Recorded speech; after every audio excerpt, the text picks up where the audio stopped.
Hello friends, welcome to SSC coaching centre. दोस्तों, आप सभी के लिए मैं रेगुलर वीडियोस लेकर के आता हूं। उसके लिए सिर्फ आप मेरी मेहनत के लिए एक लाइक मांगता हूं। आपको वीडियो पसंद आए एक लाइक और एक शेयर उन बच्चों के लिए जो कोचिंग सेंटर तक तैयारी नहीं पहुंच पाते।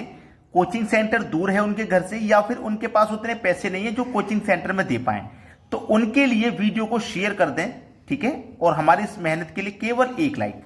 प्रश्न क्या कह रहा है, देखिए। मूवमेंट शब्द के अक्षरों को कितनी तरह से क्रमबद्ध कर सकते हैं।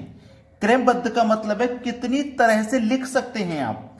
तो आप सबसे पहले क्या करोगे, मूवमेंट में कितने अल्फाबेट आ रहे हैं उनको गिनोगे। 1 2 3 4 5 6 अक्षर आ रहे हैं। तो आपको लिखना है फैक्टोरियल 6, ठीक है। फैक्टोरियल 6 लिखना है, याद रखना इस बात को, फैक्टोरियल 6 लिखना है। और इसमें डिवाइड देना है फैक्टोरियल 2 से। अब 2 से क्यों डिवाइड देना है समझ लेना। आपने सबको गिन लिया, 6 आया था, लेकिन अल्फाबेट कौन सा है जो कितनी बार रिपीट हुआ है। एम देखो 2 बार रिपीट हुआ है ना, 2 बार। तो हमने 2 से डिवाइड कर दिया। अगर 3 बार रिपीट होता तो हम 3 से डिवाइड कर देते, 4 बार रिपीट होता तो 4 से, ठीक है। चलिए, फैक्टोरियल का मतलब आप सभी जानते हैं कि फैक्टोरियल का मतलब अगर 6 फैक्टोरियल है तो 6 से 1 तक गुना करते हुए आपको आना है, ठीक है। सभी को फैक्टोरियल का मतलब ये पता होगा, 1 तक गुना करते हुए आना। नीचे फैक्टोरियल 2 है तो 2 से गुना करते हुए आना 1 तक। तो 2 गुने 1 से 2 गुने 1, तो ये कैंसिल हो गया। आपको अब इनका मल्टीप्लाई करना, 6 पंजे 30, 30 का मल्टीप्लाई 4 से करूंगा तो 120, और 120 का मल्टीप्लाई 3 से करूंगा तो ये हो जाएगा आपका 360। तो इस प्रश्न का जो सही जवाब है वो 360 है। पहला ऑप्शन है सही जवाब। अब देखते हैं अगला सवाल। अगला प्रश्न है, 8 संबंधित है 128 से, उसी तरह 6 संबंधित है किससे। 43 से, 72 से, 44 से या 84 से।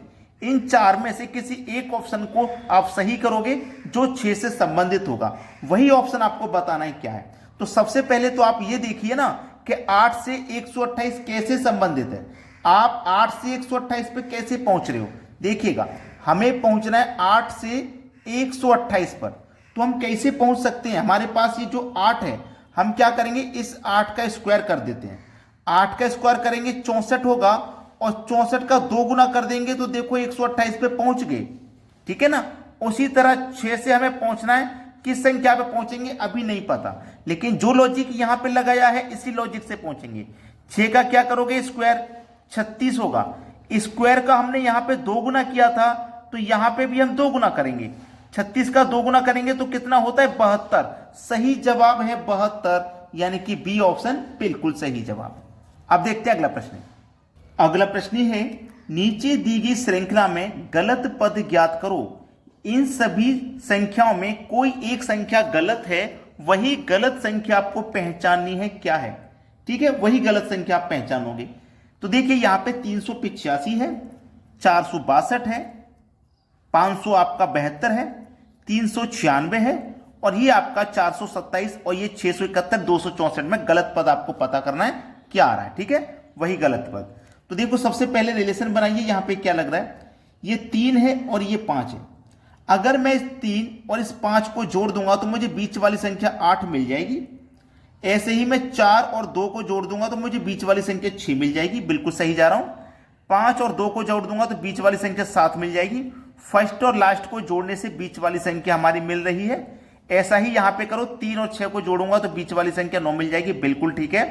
4 और 7 को जोड़ूंगा तो मुझे यहां पे 9 मिलना चाहिए, लेकिन 2 दिया गया है तो ये मेरा यहां पे गलत हो जाएगा, 427। आगे चेक कीजिए, 6 और 1 को जोड़ूंगा तो मुझे बीच वाली संख्या 7 मिलेगी, बिल्कुल ठीक।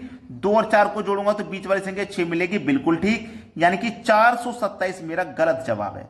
427, डी ऑप्शन बिल्कुल सही जवाब। अगला प्रश्न है, 50, 65, 101 और क्वेश्चन मार्क। यहां पे प्रश्न बहुत अच्छा लिया गया है। 50 का रिलेशन 65 से है, तो 101 का रिलेशन किस संख्या से रहेगा। 50 से 65 बनाना है। सबसे पहले देखिए, ये 50 और ये 65 है। ये 50 क्या है, 7 का स्क्वायर प्लस 1, क्योंकि 7 का स्क्वायर करोगे 49 प्लस 1 करोगे तो 50 मिलेगा। ऐसे ही ये क्या है भाई, 8 का स्क्वायर प्लस 1, 8 का स्क्वायर करोगे 64 मिलेगा, प्लस 1 करोगे तो 65 मिलेगा। ऐसे ही ये क्या है आपका 101। 101 मतलब 10 का स्क्वायर प्लस 1। 10 का स्क्वायर करोगे 100 मिलेगा, प्लस 1 करोगे तो 101 मिलेगा।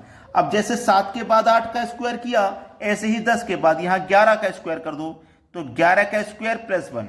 11 का स्क्वायर 121 प्लस 1 कर देंगे तो मिलेगा आपको 122। 122 देखिएगा किस ऑप्शन में है, सी ऑप्शन, बिल्कुल सही जवाब। अगला प्रश्न है, एक विद्यार्थी सही सवालों की तुलना में 2 गुने गलत करता है। यदि उसने कुल 48 सवाल किए तो कितने सही हल किए। बहुत अच्छा सवाल है। ये जो विद्यार्थी है ना, वो क्या करता है, सही सवालों की तुलना में 2 गुने गलत करता है। ये सही लिखता हूं मैं और ये गलत लिखता हूं। अगर वो एक सही करेगा तो 2 गुने गलत कर रहा है ना, 2 गलत कर रहा है। उसने टोटल मिलाकर के 48 सवाल किए हैं। टोटल मिलाकर के, टोटल मतलब उसमें सही भी होंगे और गलत भी होंगे। टोटल है योग सही गलत का 48, तो यहां पे भी हम अनुपात का भी योग ले लेंगे। सही गलत का तो कितना हो जाएगा 3। 16 से कटाएंगे, 16 3 से कटाएंगे, 3 एक कम 3, 1 बचेगा 18, 3 6 18, 16 बार में कटेगा। अब 16 का मल्टीप्लाई मैं 1 से कर दूं तो 16 और 2 से कर दूं तो 16 दूनी 32। यानी कि उसने सही सवाल किए हैं 16 और गलत किए हैं 32। तो हमसे पूछा कितने सही हल किए, सही कितने हल किए हैं 16, यानी कि बी ऑप्शन हो जाएगा प्रश्न का बिल्कुल सही जवाब। अगला प्रश्न है, राजू एक काम को 20 दिनों में कर सकता है। राजू एक काम को 20 दिनों में कर सकता है, जबकि राम उसी काम को 30 दिन में। राजू 20 दिन में तो राम 30 दिन में कर सकता है, ठीक है। यदि दोनों मिलकर उस काम को करें तो काम को कितने दिन में पूरा कर लेंगे। पहले तो काम पता कर लीजिए, टोटल काम कितना है। 20 और 30 का आप एलसीएम लोगे तो टोटल काम पता लग जाएगा, जो कि 60 है। 20 30 का एलसीएम 60। 20 से कटाओ 60 को तो 3 बार में कटेगा, और 30 से कटाओ तो 2 बार में कटेगा। ये एक दिन का काम है। राम हमारा देखो 20 दिन में कर रहा है ना काम, तो एक दिन में 3 करेगा, तभी तो 20 दिन में 60 काम को करेगा। तो राम का एक दिन का काम 3, राजू का एक दिन का काम 3 और राम का एक दिन का 2। अब बोला है दोनों मिलकर, तो दोनों के काम को मिला दो। राजू एक दिन में 3 कर रहा है, राम एक दिन में 2 कर रहा है, दोनों मिल जाएंगे तो एक दिन में 5 करेंगे, और टोटल काम करना कितना है 60। भाई दोनों मिलकर के एक दिन में 5 कर रहे हैं, तो 60 को कितने में कर लेंगे, 12 दिन में कर लेंगे। 12 दिन क्या हो जाएगा, आपके सवाल का बिल्कुल सही जवाब, सी ऑप्शन आपके प्रश्न का बिल्कुल सही जवाब है। अगला प्रश्न है, यदि P का P प्रतिशत 36 हो तो P का मान बताना है, क्या होगा। देखिएगा, P का मतलब आप जानते हैं मल्टीप्लाई होता है, ठीक है। P परसेंट का मतलब आप जानते हैं बटे में 100 होता है, बराबर कितना है 36। तो P का मान हमें बताना है, क्या होगा। बहुत अच्छा सवाल है। P का गुना P से करेंगे तो ये क्या हो जाएगा P स्क्वायर, और 100 का गुना 36 से होगा तो ये कितना हो जाएगा 3600 हो जाएगा। क्लियर है ना इतनी बात। P बराबर 3600। जब स्क्वायर यहां से हटेगा तो बराबर के इधर आएगा, तो स्क्वायर रूट का साइन लग जाएगा इसके ऊपर। यहां से स्क्वायर हट गया, इसके ऊपर स्क्वायर रूट का साइन। तो P का मान कितना आएगा, 36 का स्क्वायर कितना होता है 6, और 2 जीरो का हो जाएगा 1 जीरो। यानी कि P का मान हमसे पूछा था, तो P का मान कितना है, P का मान 60 है। सी ऑप्शन आपके सवाल का बिल्कुल सही जवाब है। अगला प्रश्न है, यदि हितेश 40 वर्ष का है तथा रोनी 60 वर्ष का है, तब कितने वर्ष पहले उनकी आयु का अनुपात 3:5 होगा। कितने वर्ष पहले, अभी वर्तमान की बात करें, प्रेजेंट में हितेश और रोनी कितने साल के हैं, 40 और 60 वर्ष के हैं, ये वर्तमान में। अब बोला कितने वर्ष पहले इनकी आयु का जो अनुपात है वो 3:5 होगा। कितने वर्ष पहले, ये नहीं पता कितने वर्ष पहले। मैं मान लेता हूं 5 वर्ष पहले, या 20 वर्ष, या 10 वर्ष, या 37 वर्ष पहले। अगर आप 5 वर्ष पहले मानोगे तो पहले का मतलब वर्तमान से पहले जाओगे, तो पहले जाओगे तो इसका आयु 35 हो जाएगा, इसका आयु 55 हो जाएगा। 35 और 55 5 के अलावा किसी से नहीं कटते, तो 5 7 35, और ये 11 बार में, तो 7 और 11 इनका अनुपात होगा, जो कि गलत है। 20 वर्ष पहले चले जाओ तो इसकी आयु 20 रह जाएगी, इसकी आयु 40 रह जाएगी। तो 20 और 40 को आप 10 से काट सकते हो, जो कि 4 बार में कटेगा, लेकिन हमें चाहिए अनुपात 3, तो ये भी नहीं होगा। 10 वर्ष पहले चले जाओ, 40 में से 10 वर्ष में पहले चला जाऊंगा तो 30 बचेगी, और 60 में से 10 वर्ष पहले चला जाऊंगा तो आयु 50 बचेगी। तो आयु को आप कटा लो, 10 से कटेगा ये 3 बार में, 10 से कटेगा 5 बार में, तो आयु देखो 3:5 हो गई। कितने वर्ष पहले हुई है? 10 वर्ष पहले ही तो हुई है 3:5। सी ऑप्शन बिल्कुल सही जवाब है, कोई प्रॉब्लम नहीं होगी आपको। अब देखते हैं अगला सवाल। अगला प्रश्न है 20% की दर से 2 वर्षों का प्राप्त चक्रवृद्धि एवं साधारण ब्याज का अंतर कितना होगा यदि मूलधन 5,000 रुपए हो। बहुत अच्छा सवाल, और मैं अधिकतर ये सवाल आपको कराता ही हूं क्योंकि ये आने का चांस 100% रहता है। 2 वर्ष के लिए पूछा जाता है या फिर 3 वर्ष के लिए पूछा जाता है ये क्वेश्चन। तो अभी 2 वर्ष के लिए है यहां पे, तो 2 वर्ष के लिए क्या ट्रिक है नोट कर लीजिए।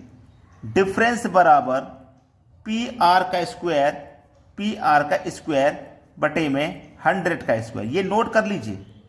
ठीक है, नोट कर लीजिए ताकि आपको ये अच्छे से याद हो जाए। अब हमें क्या है, डिफरेंस निकालना है। निकाल लीजिए भैया। डिफरेंस बराबर प्रिंसिपल दिया गया है 5,000, तो पी की वैल्यू 5,000 है तो लिख लो। आर फॉर रेट, रेट की वैल्यू 20 है, 20 का क्या करवा रहा है वो स्क्वायर, तो 20 का स्क्वायर कर लो जो कि 400 होता है। 100 का स्क्वायर कर लो बटे में जो कि 10,000 होता है। 2 जीरो से ये वाले 2 जीरो कटा दो, 2 जीरो से ये वाले 2 जीरो कटा दो, 50 का गुना 4 से कर दो, 200 हो जाएगा।